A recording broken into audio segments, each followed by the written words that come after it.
đình chúng ta nâng ly lên đi ạ. Rất tuyệt vời. Chuẩn bị đi ạ.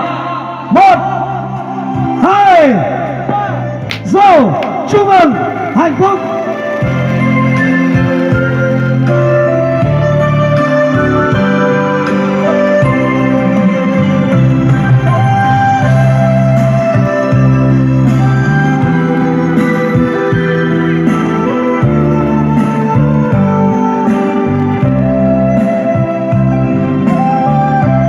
Rất là tuyệt vời quý vị.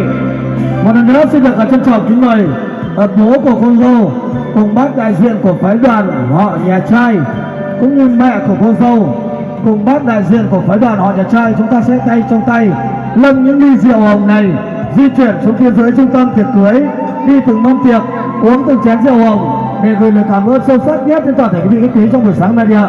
Hai ông công gia sẽ đi với nhau đi ạ.